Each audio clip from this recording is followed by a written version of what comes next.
Good morning, everyone. It is Friday, January 12th. We are hearing 2 bill introductions this morning before the floor, as is our custom. And then after the floor, we are getting a progress report on statewide appraisal process. That's H480 from Jill Remick. And though Jill will be in this room, we are not going to talk about the CLA and all things regarding their report until next week. So Scott, get ready. I know it's your favorite thing that happens all year. Oh, it's gone. Okay. And then we're gonna go back. We're gonna also talk about H105 as part of our sort of ongoing conversation of ways we can better fund municipal infrastructure. So, any thoughts, questions? So again, after the floor, we'll be back here. With that, Representative Stevens, thanks for coming in. Sure. I'd love to hear about H6079. Thank you all for inviting me in on this short form bill. So it'll be short testimony because the concepts here are simple, if not substantial in some ways. Representative Tom Stevens from Waterbury, Chair of General and Housing. And I introduced this short form bill as a response to many years of being concerned about the way the property transfer tax has been handled. And there are 2 things that are important about the property transfer tax. When I am suggesting that the allocation of the property transfer tax be changed, I understand that's a political choice, and that's, while it goes into statute as a choice, we have, as you know, the word notwithstand, or it's turned into a verb, to notwithstand the fact that X amount of dollars have been raised to go to, supposedly to go to a set statutory amount given, which presently is 66%, is roughly 66% of the money is to go to either the municipal planning funds or to the Housing and Conservation Trust Fund. As someone who served on the Housing Committee for my whole career here in the State House, I have been evangelizing for the statutory use to be adhered to. We, along the administrations that have been in charge of presenting budgets, have, in the 16 years now that I've served, have reached the statutory amount, I think, 3 times. And that was after Tropical Storm Irene or at the beginning of COVID. By notwithstanding, we of course can use that money elsewhere. And what's happened over the course of time is that the original thing is to take 66% of the money split twice, not evenly, between the municipal planning grants and the Housing Conservation Trust Fund, 60% of which goes to housing and 40% of which goes to conservation. We talk a lot about the housing, the current housing, and we use the word crisis. The crisis has been a long time coming. To me, it's a situation that we build in part by not doing the statutory give. So this portion of my suggestion in the short form bill to reallocate the money is to acknowledge that more money is needed. We're not going to get the federal government, unless something else happens, to give us another $1 billion. We're back to budgeting based on revenue that we already raised. And rather than taking this money, as we can when we notwithstand, and put it into other funds that may help, or other line items that may help the same population, it's not housing, or it's not conservation, or it's not municipal planning. And so I'm recommending that a conversation start that, again, is political, and it can change every single year. We can't say to notwithstand, it works for a year if it ever passes, but we know that we can't do that. So this is a starting point to change the conversation, to say the bulk of this money should go to housing and conservation, another serious increase to the costs, or to the transfer to the municipal planning. Again, we're talking about a lot of regulatory changes needed for housing, to build housing in infill and wherever. And if we don't fund the municipal planners at a level where they can get capacity to do it, we will fail in that, making our conversations today performative. The important part is, well, how are we going to raise more money for housing? And I'm not proposing a change in what's in statute right now for the way the property transfer tax is assessed to real estate transactions. I am proposing in this form to change it to increase or to create a property tax surcharge at the rate of 2% of the value of property transferred above housing or property applicable properties to of over 600,000. Right now, there's no cap, so it's basically a certain percentage at two different levels where the property tax, the transfer tax is assessed. But given the incredible rise in costs in housing in the marketplace, I'm proposing that for transactions above 600,000, we raise that property transfer tax to 2%, which would be a raise of about 50 basis points over what is charged now. That's it. And this is the committee to change the tax rates. And I do think that while I have evangelized for these kinds of changes for years, in the present moment, in the present political conversation, I think it's important that we use the money that we're raising it from for the purposes that were set out. Property transfer tax, the Housing Conservation Trust Fund was started in response almost maybe just over 40 years ago or about 40 years ago, at a time when housing was getting too expensive for Vermonters. It was a big move, and we were raising farmland to build. So the conservation efforts have really kicked in 40 years ago. And this fund was created to address those situations where housing was becoming too expensive for Vermonters. I mean, I don't know what better way to phrase that, but for the people who are living here. So for the people who are the frogs in the boiling water of expensive, housing increases, we have witnessed that again. Rents, purchase prices have gone up. And as such, for rental units, rents have gone up, and we're seeing an increase in things that have happened in other places in America, which is that there are real estate trusts that are being formed to buy up properties and rent them out. And, so the concept of mom and pop, if that's something that's important to us all, is going out the window for most rental properties. It's not here 100% yet, but there are investment firms in Burlington that are actively seeking funding for real estate trusts. So just another way to raise money for the housing crunch that's in front of us. And so this committee has passed sort of an equivalent of this a few times. The Senate has picked it up, but we've attached essentially the same mansion tax transfer surcharge to a number of bills in various years. One conversation that you and I had this fall was that what we haven't attended to in a long time is also how we levy the property transfer tax on less expensive properties, because we never built in any inflationary mechanism to adjustment to those brackets.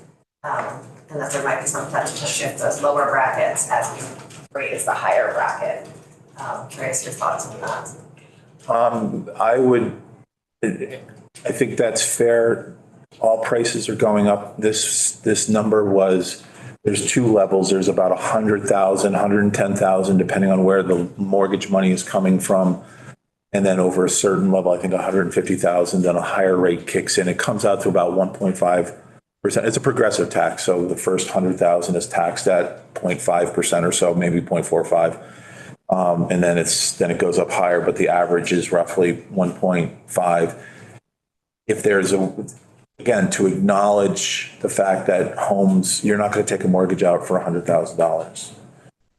There's no housing that's $110,000 or $120,000 anymore. So if people who are at that end of the economic spectrum are looking for homes, they're looking at over $200,000, $250,000 for beater houses. And we know that new housing is, the number we heard this week in our committee is that a 2,000 square foot home built new without a Huntington home, a modular home, without paving, without a side, without a driveway, without plumbing, without the water line brought to the house, is $440,000. Huntington home. So the answer is you go if the rates are, you don't need my permission, but the idea of adjusting the rates based on the current sales market would be entirely appropriate. Representative Odie and Representative. And Representative?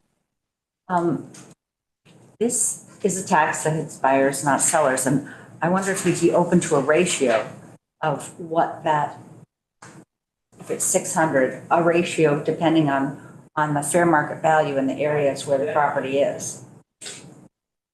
So if you were thinking, I don't want farmland to be raised, a buyer would have to pause more if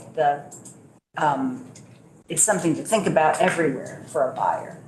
If the property transfer tax for 600, but a buyer could go into a less expensive area and pay a lower property transfer tax. It's kind of an incentive to buy in the lower fair market value area. So it could be different in different areas. I think that's possibly unconstitutional, or if it's a statewide number. If it's if local people want to do that, they can do that. But I think on the statewide, we can't charge. You would know better whether or not. Thinking about if you have the HUD comes in and says, this is how we're going to figure how you qualify for things. Depending on, you get more if you're in a place that it's a higher cost of living.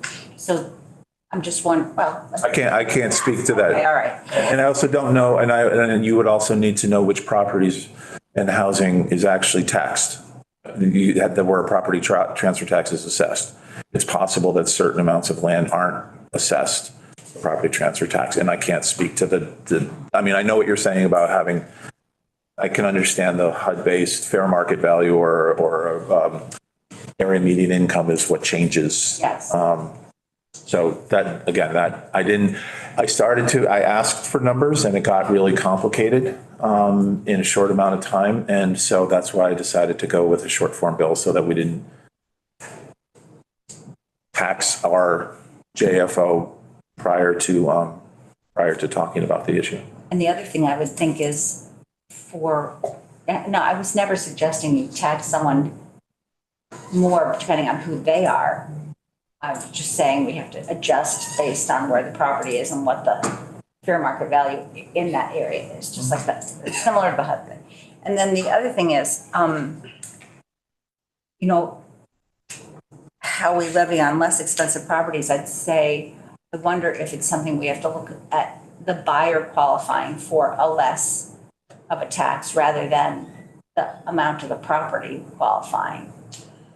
Right now, the lesser taxes or the difference in taxes is related to if you receive a VHFA loan or a government-backed loan, or not government-backed necessarily, but a loan that's geared towards lower income buyers. The initial 100,000 or 110,000 is taxed at a different rate than. That's right.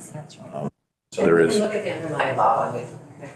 And the only other thing I'd say is, would you be open to a different name instead of calling it a surcharge mansion, which is kind of negative, making it a transfer tax update? I also think that $600,000 is no longer considered a mansion. No. But I wouldn't call it. Surcharge sounds like a. I'm in the housing committee. I don't like to call anything a mansion. We don't rarely deal with mansions because we're dealing with affordable housing mostly. So you don't want it to be part of the language, don't use the word. Sounds like a penalty, and at this point. It's a change in the property transfer tax. Right. Updating. Okay, thanks. We are running out of minutes, but Representative Anthony and Representative Everett, and then we're going to hear from our next bill.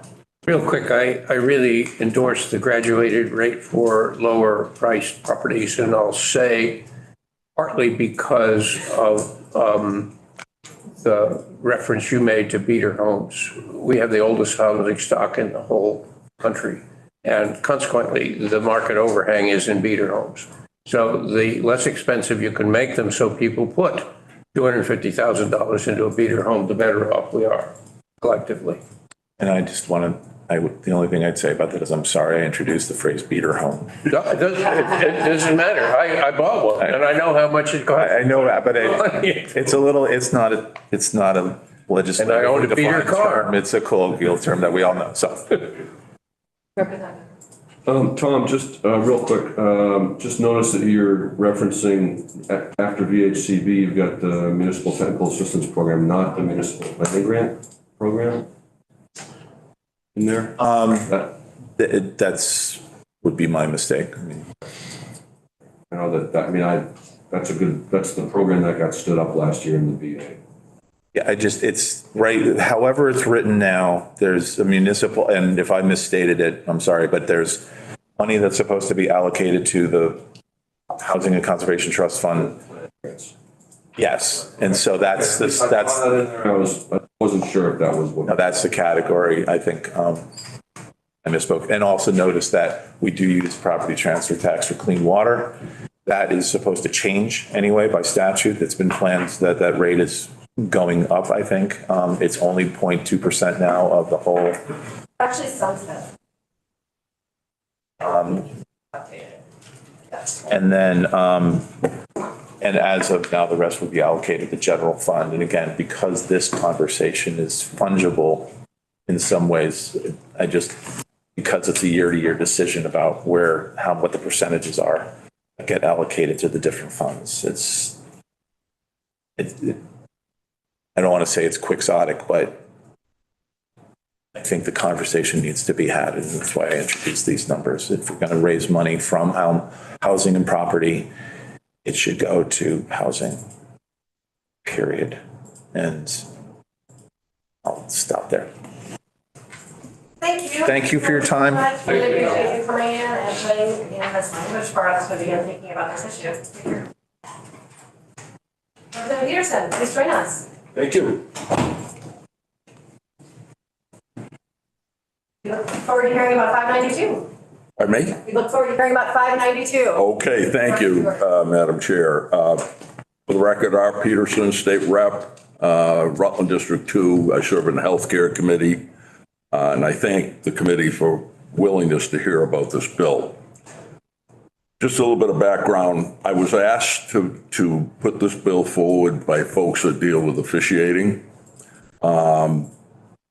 Sports officials, especially in a couple sports, football and hockey, are facing pretty significant shortages of officials. In the past few years, I know in football, usually the games are played Friday night and Saturday. Because of lack of officiating, games have been moved to Thursday evening, Thursday afternoon, Thursday night, Friday, Saturday, and I watched the game at Mill River High School in my district on Sunday afternoon. So officials are being pushed and pulled all over the place because of low numbers. And my bill, which is relatively straightforward, would ask that fees and income from school sports officiating be exempt from state taxes. That's number one. And the specialty equipment that officials have to buy, an umpire has to buy a chest protector, a mask, a hockey official has to buy a helmet and skates. Those type of specialty equipment be exempt from sales tax. So that in essence is the bill. There's 524 presently, as close as I get, of officials registered to officiate in the state of Vermont. They get paid $97 a game for varsity, I think 75 for sub-varsity games. There's been articles in various news outlets about the lack of officiating and how it's affected games. So that's kind of the genesis of the bill, and that's pretty much it in terms of what it does. Thank you. Does anyone have any questions? May I just offer, my husband actually officiates for soccer, and if you want to know a little bit about like what that entails, I'm happy to share, but I don't need to take the committee's time. I'm just puzzled, Art, that you're implying, and I'll say it, that somehow, even though most of the teams are school affiliated, umpires are not provided equipment through the local school funds. I'm puzzled about that. Because that would make them sales, like if the school purchased it, it would be exempt from sales tax. I don't, remember umpires go to different places, so one school wouldn't provide that equipment. They would go to, they may be at Mill River High School, might be at Rutland, might be down in Bennington, depending on where he's assigned. Thank you. Yeah. Representative Peterson, can you just tell us on page 3 about the wastewood rule? And tell us a little bit more about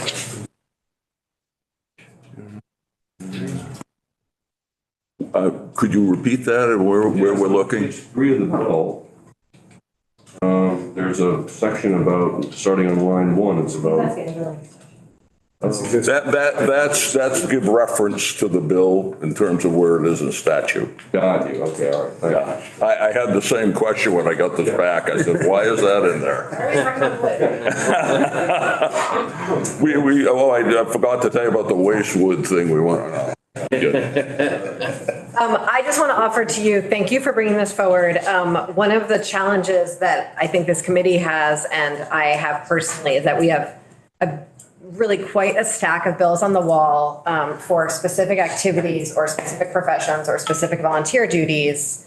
And I think sports officiating is somewhere between a volunteer activity and a paid and a job. That are all things that we have shortages in and we value because they improve our community. And if we exempted all of those categories, we would have no tax base left at all. And when we exempt specific, and this is mostly a public service announcement for the 15 other bills we also have that are similar to this one. If we do that for specific categories of income, it's very hard. Let's say we really fulfilled our goals and this tax exemption somehow fixed our sports officiating shortage, then our ability to ever repeal that exemption it's very, very hard to repeal an exemption once you give it, as this committee well knows. And so once the shortage is gone, there's no way to sort of catch back up and be like, oh, wait, that industry is firmly established. We should take back, we should repeal that exemption. And so we really try to make sure that our exemptions are more categorical in terms of like either income isn't counted because that person's income is below a certain threshold, or that activity is exempted because people at a certain, like it's considered a staple or an essential, like our food tax sales exemption. So that's sort of the broader context that we are all swimming in as we hear your bill. But I totally appreciate you understand. bringing it. Yeah. I understand. Yeah. Thank you very much. Any further questions from anyone? Thank you. Yep. Go to the